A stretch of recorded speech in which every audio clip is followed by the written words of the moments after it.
Hi, ladies and gentlemen.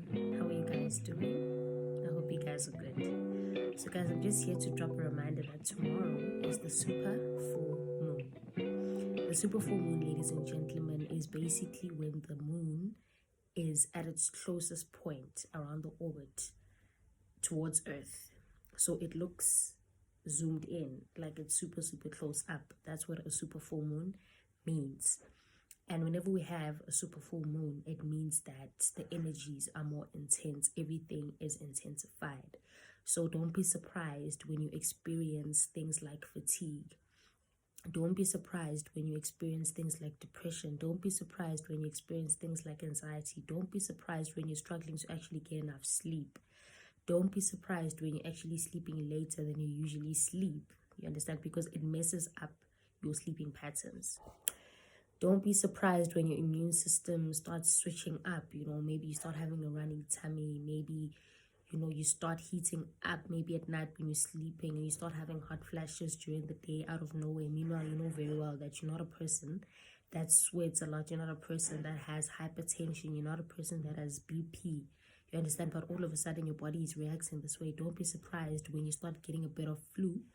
You understand? That is a way in which your body is releasing toxins. It's releasing negative emotions that have been stored in your immune system that you've suppressed. Do you understand? Because the full moon, especially the super full moon, it forces one to release, to let go.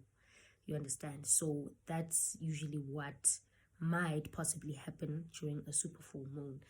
Be aware of your behaviors. So our emotions are going to be all over the place during the super full moon, meaning we're gonna be more sensitive, right? Because it's the super full moon.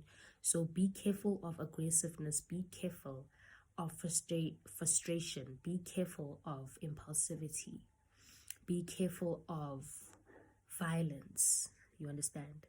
Also, be aware of your emotions. As I said earlier, you might experience anxiety, depression, and all of that. So be aware, when you find yourself in that depressive moment, it is a sign that there's something that you've been keeping inside of you that is bothering you, that you're supposed to release. So make sure that you allow yourself to dig in deep within whatever it is that's coming up to the surface and release it and let it go.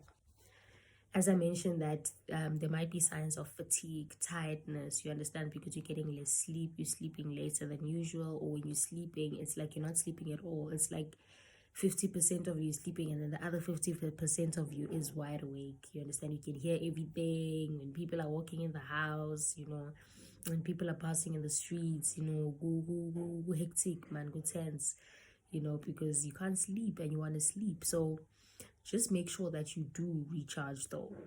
You do rest and rejuvenate. So if you haven't gotten enough sleep, make sure that when you come back home, make sure that you at least take a nap, even if it means for an hour, even if it means 30 minutes, take that nap.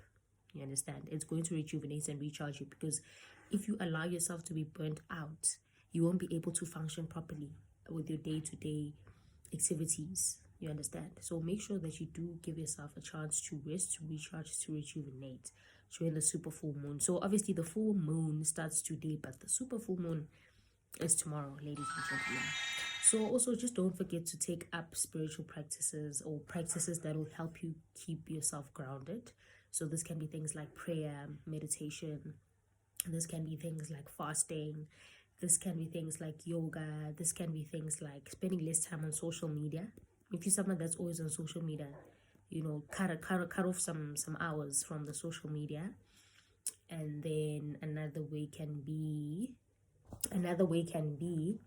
journaling, writing your thoughts on a piece of paper. Another way can be listening to frequency music, because frequency music is energy.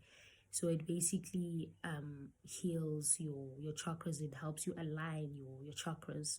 Those that don't know what chakras are, they're basically energy centers within your body, starting from the bottom of your spine up until above your head. You understand? Those are your chakras. So when you listen to frequency music, it aligns these energy bodies so that they can be able to flow and align. You understand? Another practice that you can do is take salt baths. So if you've got a sea salt, if you've got bath salt, just pour a couple of that in your running water and soak yourself in there. Salt actually cleanses your aura, cleanses your energetic field, it cleanses your emotions, it cleanses your whole body, physically and spiritually. You understand? So yeah, ladies and gentlemen, do those practices and be patient and gentle with yourself. Peace.